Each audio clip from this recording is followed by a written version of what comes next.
I lost a God once. It's easier done than people think. Forget a prayer once in a while, or simply grow grief in your kitchen window along with the basil and rosemary. Somewhere inside my heart, I misplaced my faith, misunderstood my own origin story, became a person half tragedy, more misery, and I started to relish it. I reveled in the losing of everything that I thought I was, the lack of self care, the drowning becomes such a needful thing when you think there is nothing left to look forward to. When my faith came back to me, like the forgiving water of a river to the pebbles that it smooths, by constant weather and wear, I asked myself, what happens to the gods when their people forget how to know them? What happens to their fearsome might when the fervent belief fades? Do you think they are still powerful when they become less than a memory? Or do you think without the power of prayer, everything that makes them immortal is nothing but a facade?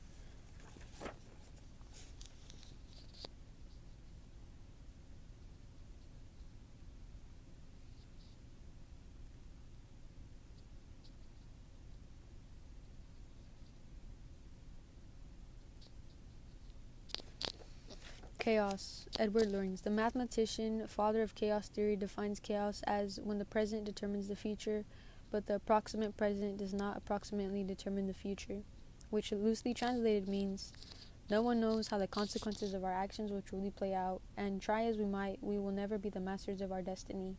And Chaos, who has been listening, as she always does, to each of her creations, laughs, because what else does the ancient being who created creation do when a small, impatient, primitive species that insists on quantifying everything tries to quantify the ineffable by their small terms?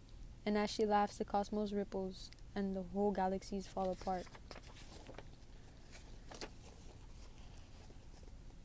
Irinome, the mother of all things. This is a lesser known story. It is a Genesis entirely woman whispered in the shadows when we meet in secret, plotting escapes from unwanted marriages or to entangle darker devil deemed desires. They murmur in the beginning of everything. From the bones of chaos rose a girl who built the universe, the stars, the planets, all because she was looking for a place to dance. And she waltzed, the earth awake, and the rhythm of her feet fermented the stars alive. The synchronized sorcery of her fingers brought the solar system to life, and the flow of her arms looped around the sun and commanded him to open his eyes. But of course, the rest of the tale is broken too. This is a story told in hushed tones. It is the version of the tale they do not want you to know. After all, what is more powerful than a woman who know all about the blessed fires inside them that grow?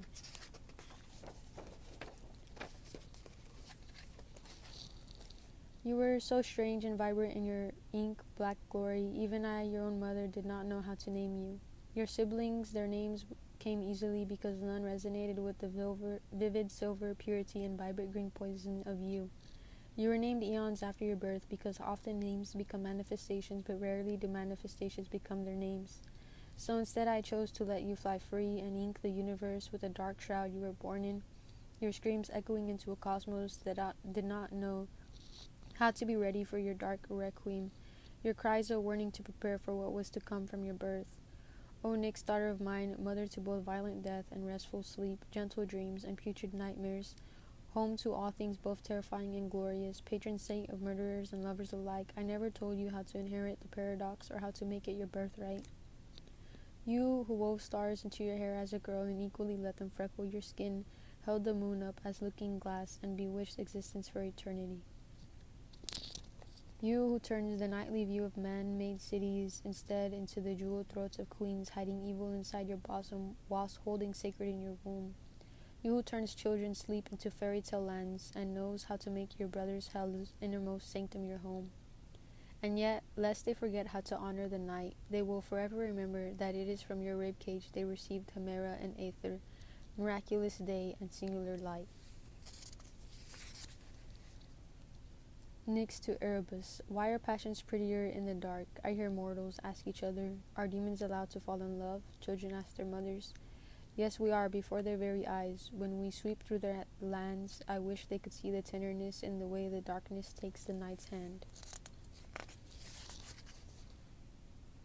Gaia, and there was Gaia. Chaos baptized her spirit first inside the glory of her own life, giving Gaia the purest originator, creator of fragile, fluid things. Girlhood came to Gaia in the form of a woodlamp nymph who spilled whole forests from her tongue.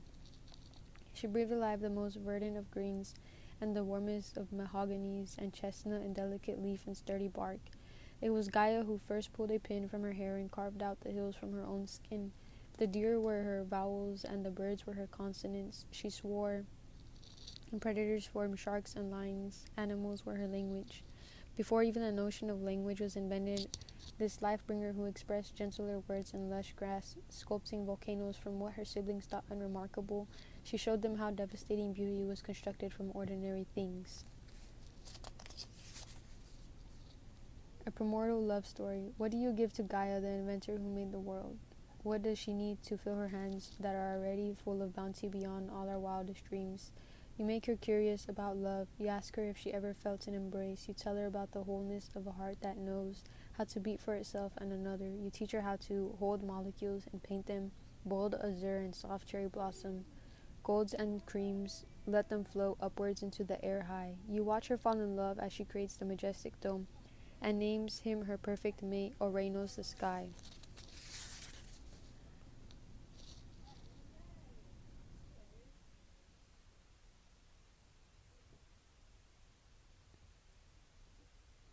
Questions for the daughters of Nyx.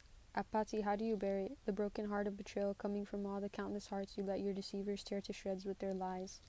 I remind myself that lies are often truth-shaped. They're only containers you must turn inside out and shake till the truth tumbles out.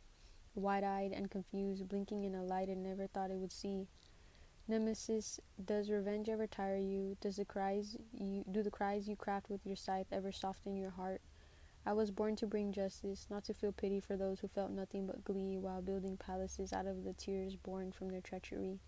Caris, do you ever wish for a life free of violent deaths you feed upon from the battlefields to the cities?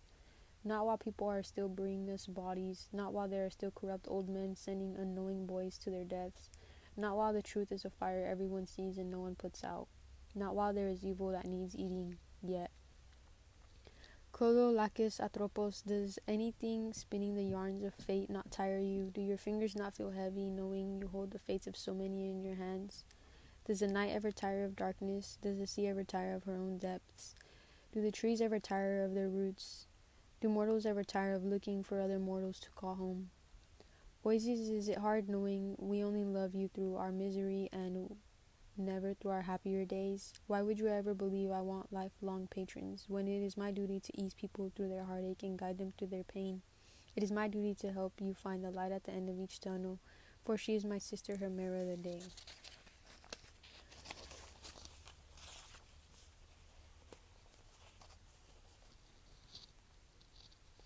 A mortal interlude. Sometimes I see us do what they tell us not to. The instructions we have tattooed in parental ink on our minds since birth are hidden for a while under rebellious spirit. We lather our bodies in confidence as war paint and wear goddess instead of girl at our throats. Ignore the salacious tongues inside our heads that threaten us not to be too full, too ferocious. We turn our spines with the height and thickness of oak trees as they were intended to be. Leave our hair wild, let ourselves get lost like rivers and forests. Something ancient beckons us, a haunting that we usually ignore for fear of the unknown. Sometimes it whispers, you too can bend life at whim like Gaia. Write an obituary to the past version of yourself like Nyx, so why don't you try it for a while?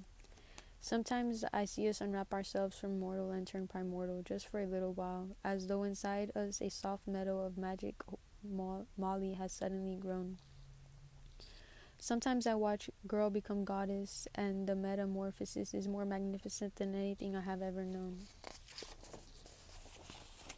The Titans. Set free the Titans who dared to invade the majesty of Jove. Seneca, Heracles, Furin 79. Motherhood looks exquisite on you, declared Uranus, holding a newborn babe in his arms, kissing Gaia's fevered brow covered in that sacred sweat of life-making. Look at the wonder that comes from your womb, each one more radiant than the next. You are incapable of creating anything other than masterpieces. Is it true, thought Gaia, a dozen perfect golden children now playing at their feet in their arms, aging both faster and slower than stars. Can deities be blessed with eternal happiness, she wondered contentedly, looking at her bright, buoyant family. Can anything in existence? Perhaps that is where the dark thought came from. Settling behind her forest-laden eyes, would Orenos still love these children if they were not his version of beautiful? And Tragedy, who had seen the future, whispered in her ear with necessary cruelty, take your children and run, my love, for my brother Destiny says he will not.